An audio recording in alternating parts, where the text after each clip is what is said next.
Hello, fiber friends. I'm really excited to sit down with you again today. This podcast is called Vegetables Matter, and it's about all things fiber, spinning, dyeing, knitting, crocheting, carding, washing, sheep, alpacas, all that stuff. And also just a little bit about gardening, just kind of to throw in a little bit of that. Because after all, vegetables do matter. um, my name's Chloe. I think I forgot to say that last time. My name's Chloe, and this is episode 3 of this podcast. Um, I have a number of acquisitions to talk about. It's January 3rd today, so, we have kind of finished the holiday season, and I've received a few things that I'll talk about. I'm going to intersperse them throughout because they fit into the flow of things. So, I don't have really any finished objects this time around, but I have lots of works in progress. So I think let's get started. Okay, the first thing I was going to talk about is the stockings that I had been working on, darning them.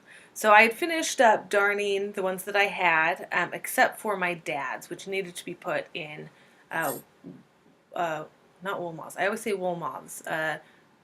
Wool balls, but mothballs. There we go.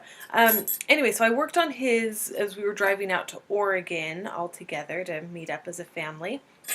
And his was in really bad shape. The beard of Santa was just basically destroyed, and it's quite a large beard. And so I knew for his, rather than darning, I wanted to try to re-knit the beard. So I did finish that. I haven't finished darning his whole stocking. That was kind of the big chunk. I got it done, and then I just sort of didn't do the rest. But I'm not going to worry about it this season. I'm ready to kind of pack these up. But next season I'm going to pull these out actually my sister's stocking, she had thought there weren't any holes in it, and then when I saw it I was like, well, there's like 2 or 3 holes. So I'll fix hers, and then I think my brother's has a few things to fix too. So I'm going to pack this all away for now, but then I will bring it out next year and kind of do my new little seasonal thing. So this is my dad's stocking. You can see I never weave in my ends, but I have re-knit the beard here. I wanted to keep the face. I didn't want to have to redo this stuff, and so I picked up stitches here and just started re-knitting. Yikes. And it was really fun. I'm sure that someone who knows more could have figured out a better way to pick up the stitches along the sides as they were going. I didn't worry about it looking exactly like a knit stitch. I, was driving in the car doing this, and I just made sure that it connected. So, it doesn't look just like it's normally knit, which I think is okay. Maybe someday I'll learn a better technique. Here, to attach it, I did use a Kitchener stitch, which I was happy with myself. I've used Kitchener stitch maybe only 3 times, 2 or 3 times in the past, and so I didn't have directions or anything. And I'm like, can I do it? And I started, and it seems good. So I'm pleased that I remembered that. So I picked up. Or I did Kitchener, well, let's see, so I did and then I kind of went here, and then I did Kitchener stitch here, and then and then picked up stitches across, and then and then Kitchener stitch again at the top. So I'm pretty pleased with how it went. It felt like I was doing some cool surgery on Santa. There are still some things I'll need to work on. There's like I guess this was white. Before kind of the end of Santa's hat, so I'll do that, plus there are a few other holes. But like I said, I'm done with this for the season, and next season I'll make sure to finish these up, and we'll do stockings again. Speaking of stockings, it was really fun this year to do them. My family hasn't done stockings or really presents for 12 years, I want to say, and this year we decided to reintroduce them.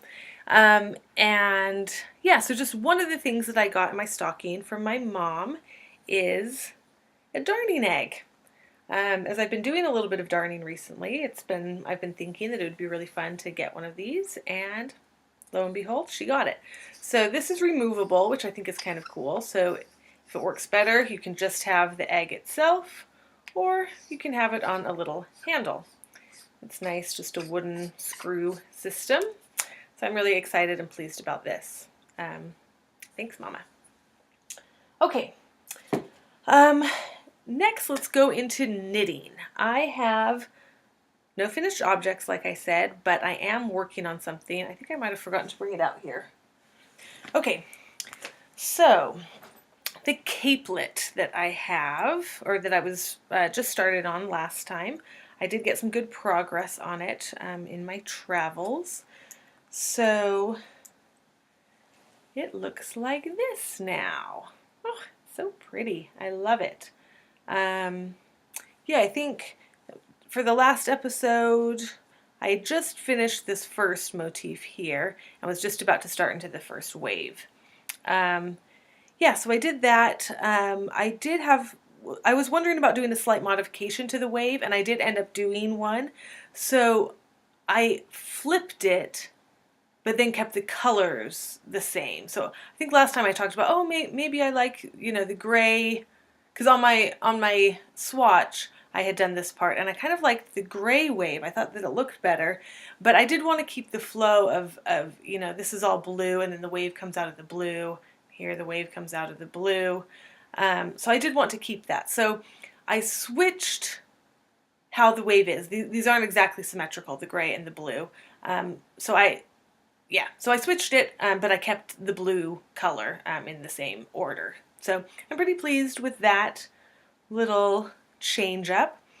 One thing about the fish that I really like is after I finished my dad's stocking in the car, well, finished the knitting part. I wasn't really going to do some darning in the car. I love knitting in the car, but I can't really do other things. It just requires a little bit too much focus and attention to be darning, instead of just knitting away. And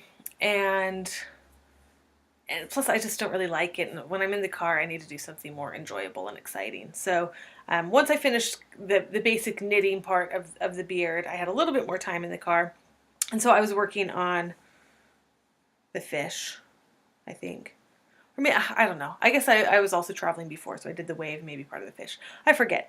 But when I got to the top of the fish, I realized that I didn't quite like it. It just didn't look super fishy to me, and I realized I had made one little mistake down here where this first stitch was over to the side, and you can't even see it like super well, but it's still, it's all just this impression anyway. And so I decided that I just wanted to rip back and do that, and so at that point I think I just set it down. I didn't want to pick up all those stitches either in the car.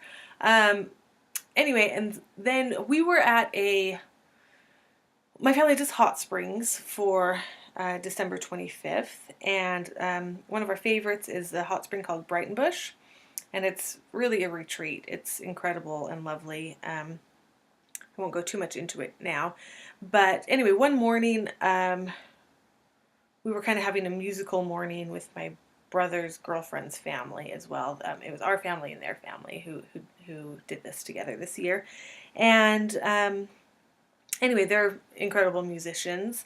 So we were having a musical morning with them, and I sat and I picked up the stitches to kind of redo the fish. I picked these all up and then pulled out everything that I had done there. Anyway, so I ripped that bit out, and then I was good to go with some knitting again. Although at the retreat place, there's so many other things to do that I didn't do a lot. But one evening there were Brightonbush stories. I said, "Oh, perfect! I absolutely want to go and listen to Brightonbush stories, and get a little bit of knitting in. That sounds really lovely."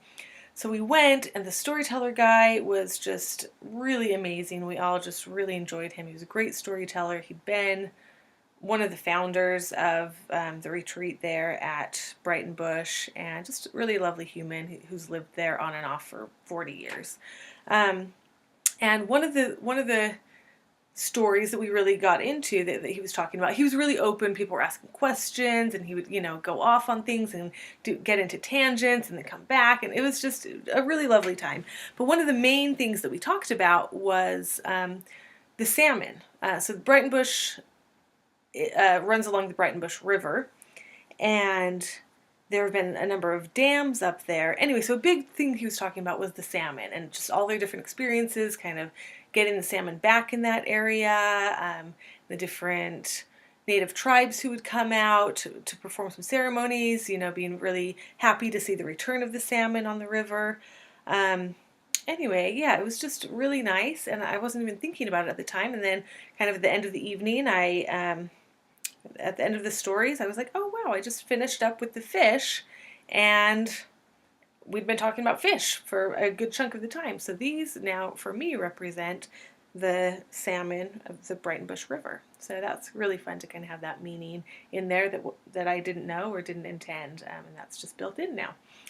I'm now just finishing up, well yeah, I guess I already finished, these little sailboats. I also did a slight modification to them. They were symmetrical in the pattern, and I didn't see what they, like, to me they look like little alien heads. I was like, what are those? Are those aliens? I don't get it. Anyway, so I kind of did a little change up of how that looks, and yeah, looking at it now, I think it works. So I'm going to call that good enough and keep going. There will be another set of waves, and then some whales on the front, and on the back where the whales would be, it'll say water is life. And then it doesn't really have a lot of ribbing, but I think I might do some ribbing or something. I don't know. We'll see how long I want it to be when I get there. I'm worried that it might be a little bit shorter than I want, but this is it so far. I love it. It's beautiful. Voila. It's the same front and back. Okay. That's that knitting project. Another project that I want to talk about, although it's been a little bit thwarted now, gets us into another lovely gift that I got. Some friends gave me this beautiful local skein. This is Meadow Made Fibers, and it is from Columbia and Columbia Cross Sheep. And let's see. Okay, so it's from Soda Springs, Idaho, it looks like. Anyway, I think it's absolutely beautiful. I love these colors, and it's actually processed by the mill that I have been in contact with about getting some fleeces processed as well. And I'll talk more about that. I'm hoping to actually go up next week and bring up some fleeces and talk with them about some options. And anyway, I think I'll give more info on that when I actually get something back. We can kind of go into what those fleeces are, and I mean, I don't know yet what's going to happen with them. So anyway, they gave me this beautiful thing, and I've been really wanting to make mittens. I love mittens. I love mitten making. I love when people talk about mittens. Mittens are an awesome thing for me, although I haven't made a lot. I made one, a single one, a number of years ago before I was like super into wool. You know, they're made out of acrylic. I actually just threw that one away the other day when I was going through things. I was never going to make its mate. So I've actually only made one other pair of mittens, which maybe I'll talk about later. I'm not really prepped for that today. And anyway, this winter I was like, I'm definitely going to make some mittens at some point, and I've been really enchanted by thrummed mittens. So really want to make thrummed mittens. So I got this skein, and then as I was kind of looking for something at one point, I came across some different little dye batches that I've done that are all out of the same roving. And it kind of struck me that they could maybe go well together. So this is some Targhee roving that was originally white that I got at my fiber fair. So it's from some sheep that live down in southern Utah. I'm in Utah, northern Utah. These are actually recent that I can talk about.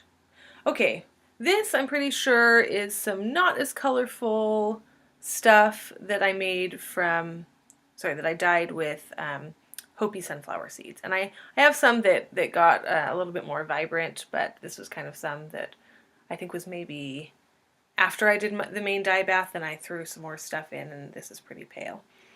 I forgot that this is from a recent onion bath. Oh no, yeah, that is what I was going into next, which is why I did it. So I also have this color and this color, and I'll talk more about them in a minute.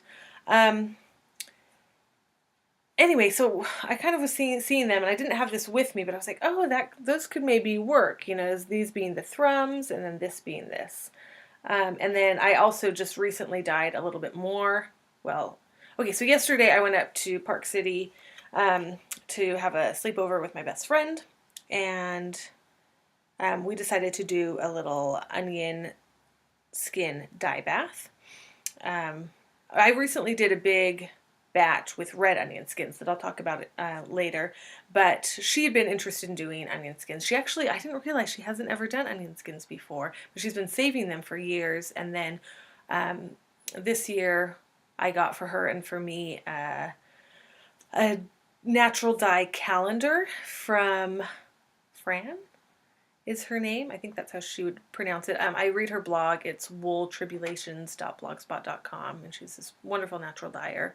Anyway, so she had a calendar, and I got that for us. And January, it talks about onion skins. And so anyway, we were like, oh, let's do onion skins. And she had a bunch, and I had a few.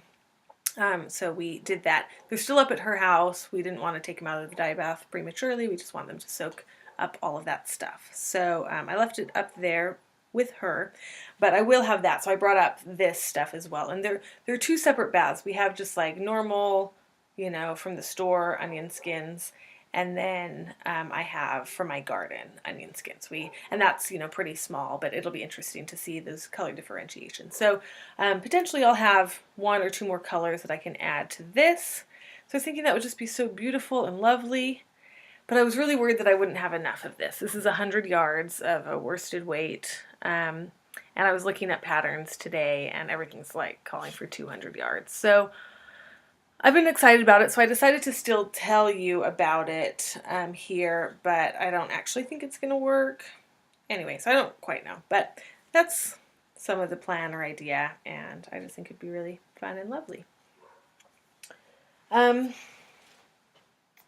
guess while I'm talking about Annie, that's my friend in Park City, just one little gift that she had for me that I wanted to share is this. So a friend of hers, I guess, does some woodworking, I guess this laser cut style thing, and she asked him if he could make something that would have some holes in it to be able to use as a diz. So I've never had a diz before, and I'm pretty excited to have this. So yeah, thank you, Annie. It's beautiful with this flower of life pattern on it. Okay, so I want to talk a little bit more about the red onion skin dye bath that I was working on last time. And here are the results. Ta-da! I like this color. I think it's pretty. It's a pretty brownish, greenish color. I think that it could have worked well for my husband's sweater if I had done applied yarn. Okay, I have this ready to go for him that I want to dye with something. And I think if I had done it with this, I would be like, all right, that works. But I didn't. I did it with the single that then I was hoping to ply with this Targhee that I have spun up. And for me, it doesn't work. I don't think the colors complement each other well. Like, I think if they were stripes and if they were different, then that could work fine. But being plied together, I don't think that this would really come out. And I have this. I also have, so I still have some roving of it. Voila. To maybe, yeah, it kind of shows that there are some brighter patches of it in there as well. So, I've been a little discouraged, just like, oh, I don't think this is going to work. And I was already really nervous about how much alpaca I had. I didn't have that much, and so I was trying to make it match this amount with this to really like use it all, and I was hoping that would work, and then I would have enough to make another of these. I already have like a partial bobbin of the alpaca. No, that's not true. I have a partial bobbin of the Targhee, and I've got plenty of Targhee. I don't have the alpaca, and I only have like that much left, bats wise. So I was already nervous, and then this didn't really work out, so I was just like, oh gosh, what do I do? maybe put it on the back burner for a while, figure it out, get another alpaca fleece, etc. What do I do with this now? It's not plied with something. I wish it were. I don't know. Oh well, things happen. Oh, I did want to say, the reason why I was really hoping to get a different color from the red onion skins. When I did red onion skins before, I got this one right here, this green color that I think is really nice. It's really perfect for my husband. This is probably like his favorite color. He loves camo colors. So I don't know. This is another color I'm interested in. I did this. That's not really the color. That's looking so much more flat on screen. It really has a lot more life and kind of some yellow and deeper green to it. Anyway, this is, so I was kind of planning to do the red onion skins plied with this, and then dye this with sagebrush in a iron pot. That's what this is dyed with, and I thought that could be nice, contrasting. So I think I'll still do that somehow, somewhere, with or maybe do that to then ply with that. I don't know. Anyway. Or I was also like, well, maybe we'll just have multiple colors and use up some different things I have here, and I don't know. So that kind of was like, well, back burner for that. Especially because then when I was in Oregon, I went to a couple yarn stores and I got this. I have like 23 ounces of it, which is, yeah, there's still more. This is a Jacob, well, not a Jacob fleece, this is Jacob roving, so probably more than one sheep. I've never worked with Jacob before. I've been really interested in working with Jacob, and I found this, and I thought it was just beautiful, beautiful, beautiful. It was a good price, and so I got it. And so this was like, well, screw that other project. I've been really wanting to do a spin for my sister. Oh gosh, I'm going all over the place because there's like this component and that component and this component, and I'm trying to do them all together. So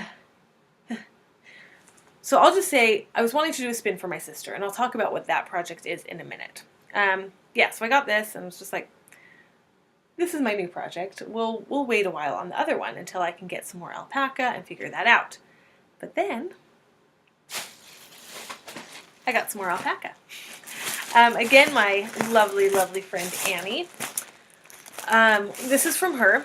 She was given a lot of fleeces a year ago? I forget how long ago. Ooh, sorry, that's making some noises as I squeeze out the air. She was given a lot of fleeces by someone, I forget how they exactly encountered each other first, but fiber related, and then they kind of, were hitting it off a little bit, being friendly or whatever. And I guess he was maybe moving or was having some health problems and wasn't able to be doing much spinning anymore. And he'd been given a lot of fleeces by a friend of his, who actually I've bought a fleece from. So it was funny that it's like, oh yeah, here's another fleece from Eureka. And anyway, but plus tons more fleeces. Anyway, so I think he was moving and didn't have a place to store this stuff and had some injury where he wasn't able to spin. And, talked to Annie, and she's just really awesome and lovely. And he kind of thought, well, this would maybe be a good home for all these fleeces. So he gave her like boxes and boxes and boxes of these fleeces. And so she said that she wanted to give me one, and she was wondering what color. And I was like, well, I've actually kind of been thinking I need to keep an eye out for a white fleece. And so I have this. This is Joy. And it is such a beautiful fleece. So beautiful, so soft. Let me open this. Okay, so this is Joy. Beautiful, beautiful fleece. Super soft.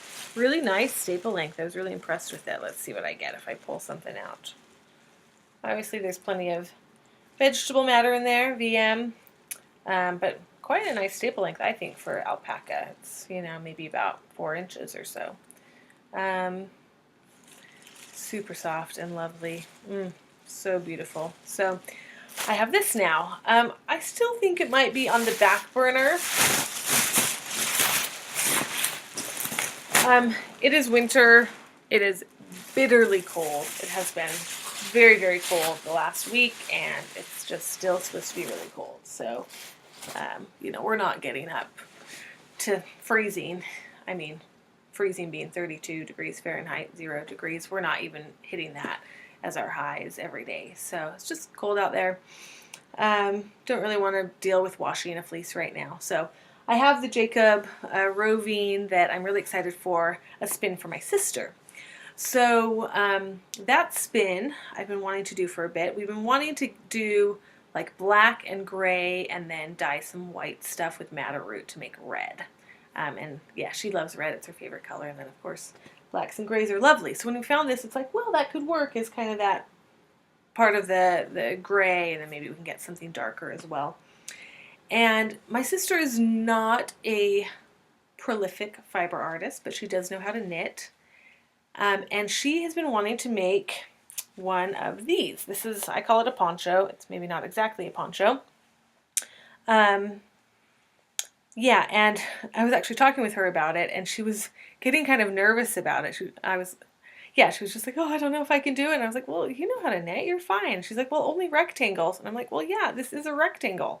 And she didn't quite realize it's completely a rectangle. You just do a big rectangle, and then you sew, over on this side, you sew this up one end and the other end. So it's literally a rectangle. And now she's like, oh, perfect. I can do that. I'm like, yeah, you can do it. So I'll be working on that for her. I'm excited about it. Yeah, I don't know how soon it'll get done. Things in the fiber world, for me at least, take quite a while. I did want to talk about this project of mine, though, kind of a what I'm wearing thing. Okay, so this blue and brown was yarn that was my grandma's. My grandma did do a lot of knitting and crocheting, and anyway, but mostly with acrylic. Like that's really what I saw her working with. But when she passed away, my mom and her siblings were all going through the stuff, and my mom came across this blue and gray, and also this little bit of variegated that you see here and here, and that was wool. And so my mom got it for me, and so it was in my stash for a while. It was really nice to have this wool that was my grandma's, but I didn't quite know what to do with it, so it's out there for a while. And then a friend of mine made a poncho, and after I saw it, it was just really fabulous. And after I saw it, I think I went home and was kind of looking through the stash, and I came across the stuff from my grandma, and I was just like, oh my gosh, this yarn and that poncho, I want these to be the thing. And then, I was kind of looking at it and realizing like, oh, but there's not quite enough of it. I think I definitely have this problem a lot. But I guess everyone really does, right? It's like, do you have enough yarn? Yarn chicken, that kind of thing. So I was just like, oh, what do I do? What do I do? And I'm kind of a purist. I don't often like to mix things. That can be a little bit challenging for me. And so I was just like, I don't want to contaminate it with something else. I just want it to be for my grandma. So that was kind of in my head for a while. And then all of a sudden, of course, the light bulb went off, and I'm like, wait, if I put my hand spun in with it, that's not contamination. So yes, I have this hand spun, which is all this stuff. This is Suffolk, so it's not particularly soft. It was really cheap. It was kind of one of the things that when I was first beginning to spin, this was kind of a main thing I spun with. I actually really enjoy spinning it. I think it's quite lovely. Anyway, so I added this to it. I've actually gotten confused. For a while I was thinking I had dyed it with rabbit brush, but I think I'm wrong. I think this is actually, yeah. Okay, yeah, that is what it is. So this is onion skins, which is most of it. But this thing just like kept eating up yarn. It's just, it's garter stitch, so it's, pretty plush.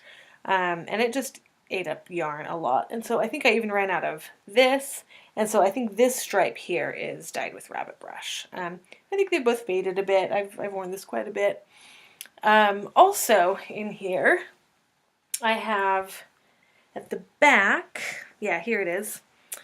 This brown here is my very first ever hand spun. So the first time I ever touched a wheel or a drop spindle. I didn't really ever do a drop spindle.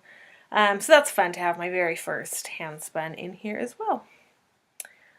Yeah, so that is this project, and my sister hopefully soon will be able to start working on her own.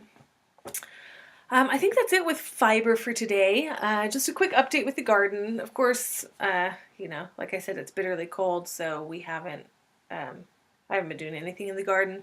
But I just got back from really about 3 weeks of traveling, and you know, there's potatoes. I still have potatoes, so today I'm gonna bake up a bunch of potatoes so that we can have hash browns in the mornings. We love hash browns in the morning, so time to kind of keep dipping into those. And I guess the other thing is the chickens have stopped laying, or at least hiding them very well. For a while we were getting one a day, and now it's just nothing. I guess we hadn't really been eating them, though, because we still had 2. So I finished up eating our last 2 eggs this morning. That's kind of all that's going on food-wise over here as far as local homegrown food.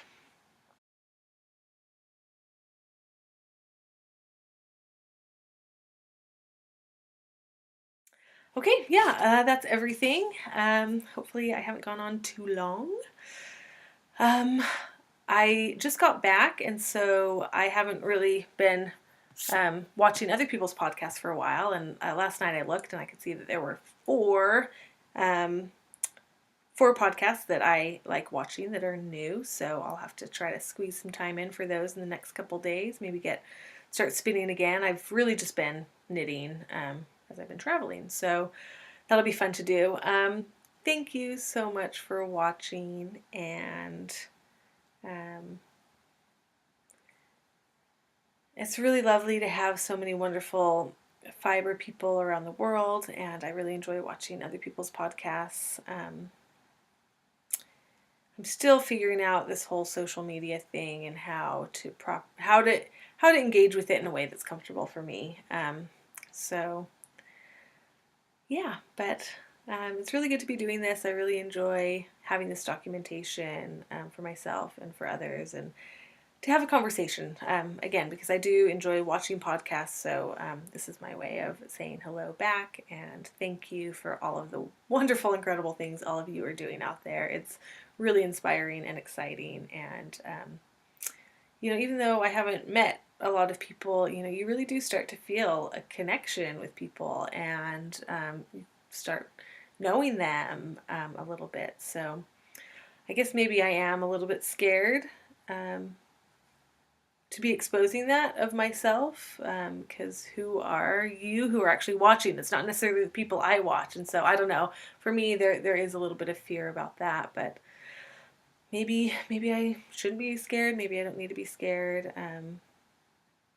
Yeah. Anyway, so far so good. I've been really enjoying doing this. So yes, take care. Bye bye. Happy fibering.